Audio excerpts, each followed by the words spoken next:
कहते हैं, कार्तिक मास में जो भक्त प्रातः काल उठकर स्नान करके पवित्र हो, कोमल तुलसी दल से भगवान विष्णु की पूजा करता है, वह निश्चय ही मोक्ष को प्राप्त होता है। पूर्व काल में भक्त विष्णुदास भक्ति पूर्वक तुलसी पूजन से शीघ्र ही भगवान के धाम को चले गए। राजा चोल उसकी तुलना में गौण हो गए।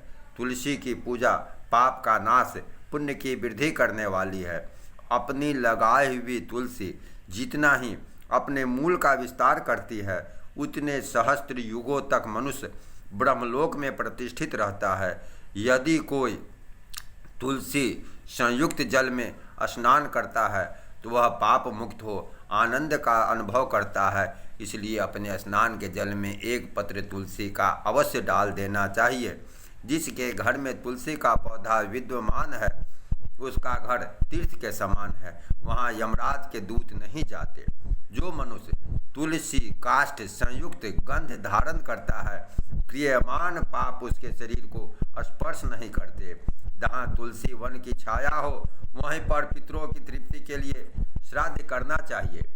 जिसके कान में, मुख में, मस्तक पर तुलसी का पत्ता दिखाई देता है, उसके ऊपर यमराज कभी भी अपनी दृष्टि नहीं डाल सकते। प्राचीन काल में हरिमेधा और सुमेधा नाम के दो ब्राह्मण थे।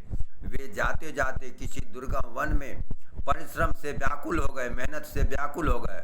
वहाँ उन्होंने एक स्थान पर एक तुलसी का पौधा देखा।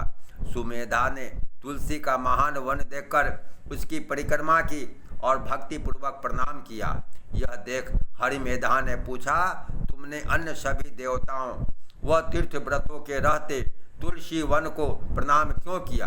तो सुमेधा ने बतलाया, प्राचीन काल में जब दुर्वासा ऋषि के श्राप से इंद्र का स्वर्ग छीन गया, तब देवताओं और असुरों ने मिलकर समुद्र मंथन किया।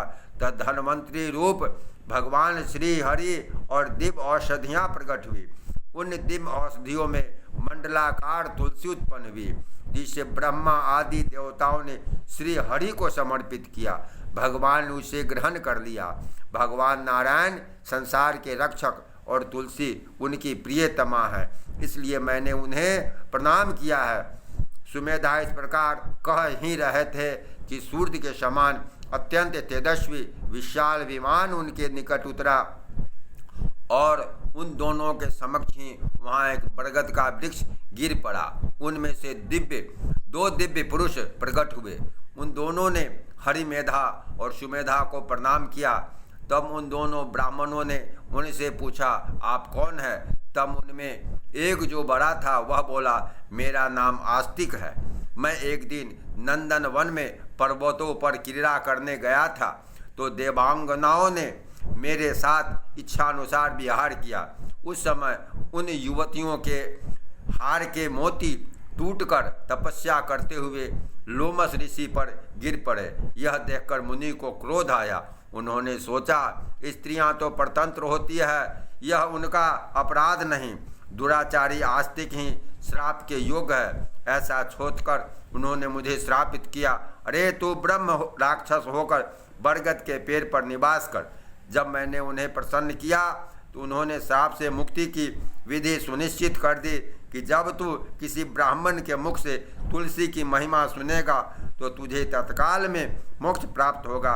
इस प्रकार मुक्ति का श्राप पाकर मैं चिरकाल से इस बरगद के वृक्ष पर निवास करता था। आज दैवश आपके दर्शन से मेरा छुटकारा हुआ है।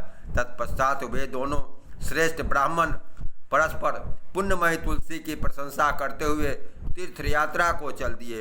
इसलिए भगवान विष्णु को प्रसन्नता देने वाले इस कार्तिक मास में तुलसी की पूजा अवश्य करनी चाहिए। जय श्री सीताराम, जय श्री सीताराम, जय जय जय श्री सीताराम।